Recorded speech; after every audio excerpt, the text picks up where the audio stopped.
नमस्कार प्रिय दर्शकों, आप सभी का स्वागत है हमारे इस दिव्य और आध्यात्मिक चैनल में, जहां हम लेकर आते हैं ऐसी रहस्यमयी कथाएं जो केवल मनोरंजन नहीं बल्कि आत्मा को भीतर तक जागृत कर देती हैं।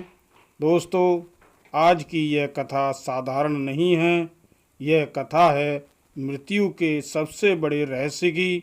एक ऐसी दिव्य कथा जिसे सुनने के बाद शायद आपका जीवन और मृत्यु को देखने का दृष्टिकोण हमेशा के लिए बदल जाए।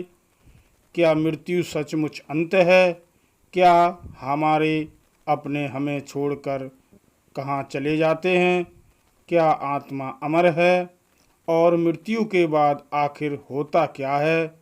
इन सभी रहस्यों का उत्तर देने आ रहे हैं महान तपस्वी, महाज्ञानी ऋषि अष्टावक्र। तो इस दिव्य कथा को अंत तक अवश्य सुनिएगा, क्योंकि हो सकता है आज आपके जीवन का वह सत्य सुनने को मिले जिसकी खोज ऋषि मुनि भी करते रहे।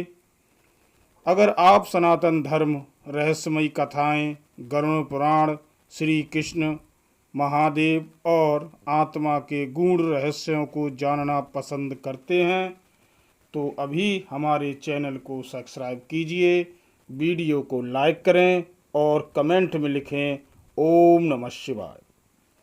तो आइए अब आरंभ करते हैं ऋषि अष्टावक्र की दिव्य कथा। मृत्यु का रहस्य। बहुत प्राचीन समय की बात है, जब धरती पर घने वन हुआ करते थे, नदियां निर्मल बहती थीं, पर्वतों पर बादल झुककर विश्राम करते थे और ऋषियों के आश्रमों में वेदों की ध्वनि गूंजती थी। उस समय मनुष्य केवल धन, वैभव और राज्य के पीछे नहीं भागता था, वह जीवन का सत्य जानना चाहता था। वह जानना चाहता था, मैं कौन हूँ, मृत्यु क्या है और इस शरीर के नष्ट होने के बाद क्या बचता है। हिमालय के समीप एक दिव्य वन था। उस वन में मध्य में बहती थी एक शांत नदी। नदी के तट पर स्थित था एक आश्रम।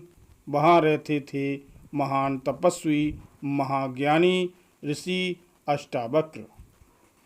उनका शरीर 8 स्थानों से टेढ़ा था, इसी कारण उनका नाम पड़ा अष्टावक्र।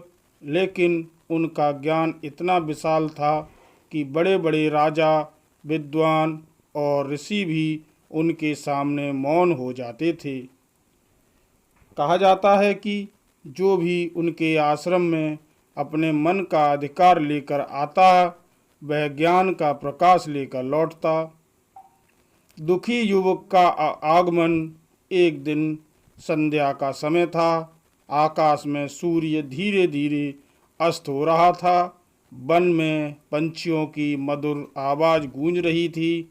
हवा में चंदन और धूप की सुगंध फैली हुई थी। ऋषि अष्टावक्र नदी के किनारे ध्यान मग्न बैठे थे। तभी दूर से किसी के रोने की आवाज़ सुनाई दी। कुछ ही क्षणों में एक युवक आश्रम में पहुंचा।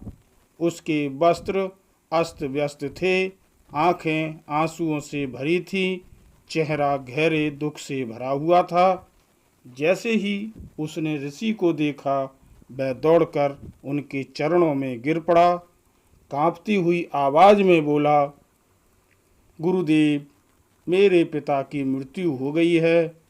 इतना कहते ही वह फूट फूट कर रोने लगा। ऋषि अष्टावक्र शांत भाव से उसे देखते रहे। उनकी आंखों में करुणा थी। कुछ देर बाद युवक बोला, गुरुदेव, मैं जानना चाहता हूँ, मृत्यु के बाद क्या होता है? क्या मेरे पिता कहीं हैं? क्या आत्मा सचमुच जीवित रहती हैं? क्या हम अपने प्रियजनों से फिर कभी मिल सकते हैं? ऋषि ने धीरे धीरे अपनी आंखें बंद की। कुछ क्षण मौन रहे, मानो वे युवक के भीतर के दुख को अनुभव कर रहे हों। फिर उन्होंने अपनी आँख खोली और बोले, वत्स, आज मैं तुम्हें वह रहस्य बताऊंगा जिसे जानने के बाद मृत्यु का भय समाप्त हो जाता है। शरीर और आत्मा का अंतर। युवक ध्यान से सुनने लगा। ऋषि बोले, मनुष्य स्वयं को शरीर समझता है। यही सबसे बड़ा भ्रम है। यह शरीर मिट्टी, जल, अग्नि, वायु और आकाश से बना है और एक दिन इन्हीं तथ्यों में मिल। ने पास रखा एक दीपक उठाया। दीपक की लौ शांत होकर जल रही थी। ऋषि बोले, देखो वत्स, यह दीपक मिट्टी का है, लेकिन इसकी ज्योति अलग है। यदि यह दीपक टूट जाए तो क्या प्रकाश मर जाता है? युवक बोला, नहीं गुरुदेव, प्रकाश तो कहीं और फैल जाता है। ऋषि मुस्कुराए, ठीक वैसे ही शरीर समाप्त होता है, लेकिन आत्मा नहीं। मृत्यु केवल शरीर का परिवर्तन है, आत्मा का नहीं। युवक, मृत्यु के समय क्या होता है? युवक ने पूछा, लेकिन गुरुदेव, मृत्यु के समय आत्मा के साथ क्या होता है? ऋषि बोले, जब मनुष्य मृत्यु के निकट पहुंचता है, तब उसकी अंतिम सांस के साथ आत्मा धीरे धीरे से अलग होने लगती है। उस समय उसे अपने पूरे शरीर का दृश्य दिखाई देते हैं। उसके अच्छे कर्म, बुरे कर्म, दूसरों को दिया गया प्रेम और दूसरों को दिया गया दुख, सब कुछ। युवक आश्चर्य से सुन रहा था। ऋषि आगे बोले, कई लोग मृत्यु के समय भयभीत हो जाते हैं क्योंकि उन्होंने अपना पूरा जीवन केवल शरीर और संसार को ही सत्य माना है। लेकिन जिसने सत्य, प्रेम और धर्म का पालन किया हो, उसकी आत्मा शांत रहती है। जैसे कोई यात्री एक घर छोड़कर दूसरे घर में प्रवेश करता है, वैसे ही आत्मा शरीर छोड़ती है। आत्माएं कहाँ जाती हैं? युवक ने फिर पूछा। गुरुदेव, मृत्यु के बाद आत्माएं कहाँ जाती हैं? ऋषि अष्टावक्र बोले, यह सब कर्मों पर निर्भर करता है। मृत्यु के तुरंत बाद आत्मा कुछ समय तक अपने प्रियजनों के आसपास रहती है। वह अपने परिवार को देखती है, उनके दुख को अनुभव करती है, लेकिन उनसे बोल नहीं पाती। युवक ने कांपती आवाज में पूछा, क्या मेरे पिता भी अभी मुझे देख रहे होंगे? ऋषि ने शांत स्वर में कहा, यदि तुम्हारे और अनेक बीच प्रेम सच्चा है तो वो तुम्हारे दुख को अवश्य अनुभव कर रहे होंगे। यह सुनते ही युवक की आंखों से आंसू बहने लगे। ऋषि बोले, वत्स, प्रेम कभी समाप्त नहीं होता। शरीर समाप्त होता है, संबंध नहीं। मोह में बंधी आत्माएं। तभी आश्रम में तेज हवा चल रही, दीपक की लौ कांपने लगी। ऋषि बोले, कुछ आत्माएं मोह के कारण पृथ्वी के पास ही रहती हैं। जिन्हें अपने घर, परिवार, धन, क्रोध या अधूरे कार्यों से अत्यधिक लगाव होता है, वे आगे नहीं बढ़ पाती। वे बार बार उसी संसार की ओर खिंचती रहती हैं। युवक ने पूछा, क्या यही कारण है कि लोग कई बार अपने मृत परिजनों की उपस्थिति महसूस करते हैं? ऋषि बोले, हाँ वत्स, कभी कभी आत्माएं सूक्ष्म रूप में अपने प्रियजनों के पास आती हैं। कभी अचानक किसी अपने की याद आना, बिना कारण मन बेचैन होना या किसी की उपस्थिति महसूस होना, यह सब सूक्ष्म अनुभव हो सकते हैं। प्रकाश का मार्ग। फिर ऋषि आकाश की ओर देखने लगे। लेकिन जिनकी आत्मा शांत होती हैं, जो सत्य और धर्म का पालन करते हैं, वे प्रकाश के मार्ग पर आगे बढ़ते हैं। मृत्यु अंत नहीं है, यह केवल एक द्वार है। युवक ने पूछा, उस द्वार के बाद क्या होता है गुरुदेव? ऋषि बोले, आत्मा 3 मार्गों में से किसी एक मार्ग पर जाती हैं। पहला मार्ग पुनर्जन्म का, दूसरा मार्ग स्वर्ग और नरक के अनुभवों का, और तीसरा मोक्ष का। पुनर्जन्म का रहस्य है? युवक ने पूछा, क्या मनुष्य सचमुच फिर जन्म लेता है? ऋषि बोले, हाँ वत्स, अधिकांश आत्माएं अपने कर्मों के अनुसार नया जन्म लेती हैं। जिस मनुष्य ने जीवन में दया की, सत्य बोला, दूसरों की सहायता की, उसकी आत्मा ऊंचे लोकों में जाती हैं। और जिसने लोभ, क्रोध, हिंसा और अहंकार में जीवन बिताया है, उसे अपने कर्मों का फल भुगतना पड़ता है। कर्म कभी नष्ट नहीं होते। जैसा बीज बोया है वैसा ही फल मिलता है। एक रहस्यमयी कथा। युवक ध्यान से सुन रहा था। तभी ऋषि बोले, मैं तुम्हें एक घटना सुनाता हूँ। वर्षों पहले एक राजा मेरे पास आया था। वह अत्यंत शक्तिशाली था। उसके पास अपार धन था, लेकिन उसके मन में मृत्यु का भय था।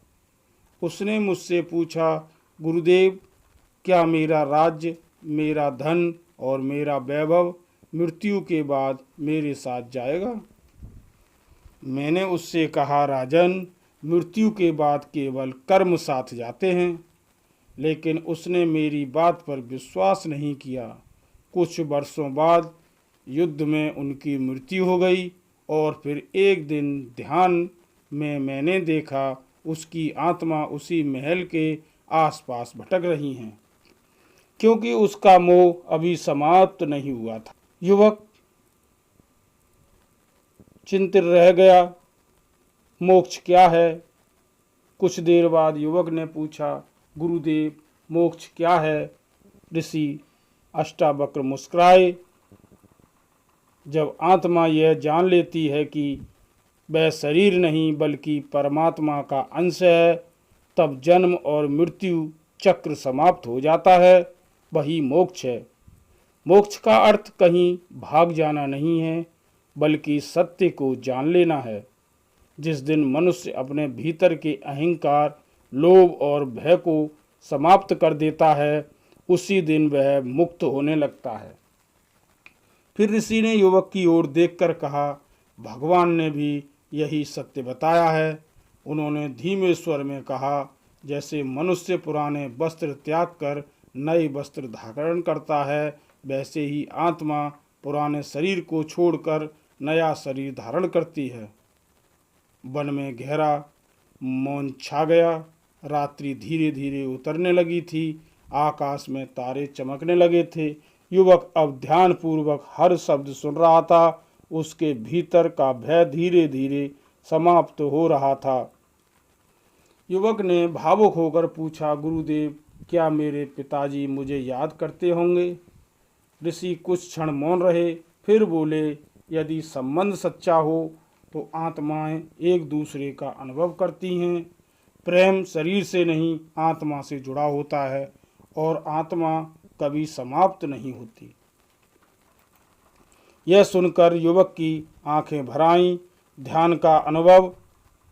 तभी ऋषि अष्टावक्र बोले, बस अब मैं तुम्हें एक अनुभव कराऊंगा। उन्होंने युवक को अपने सामने बैठाया। अपनी आंखें बंद करो। युवक ने आंखें बंद कर लीं। वन में पूर्ण शांति थी। केवल नदी की मधुर ध्वनि सुनाई दे रही थी।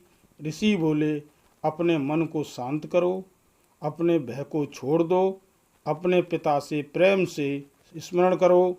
कुछ क्षण बीते। अचानक युवक को लगा मानो उसके सामने एक दिव्य प्रकाश प्रकट हो रहा हो। वह प्रकाश धीरे धीरे उज्जवल होता गया। फिर उसे लगा मानो उस प्रकाश में उसके पिता खड़े हैं। उनके चेहरे पर अपार शांति थी। वे मुस्कुरा रहे थे। युवक भावुक हो उठा। उसकी आंखों से आंसू बहने लगे।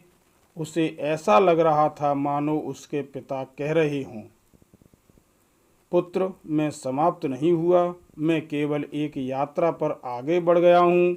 कुछ क्षण बाद वह प्रकाश धीरे धीरे विलीन हो गया। जब युवक की आंखें खुलीं, उनके चेहरे पर पहले जैसी बेचैनी नहीं थी। मृत्यु का अंतिम सत्य।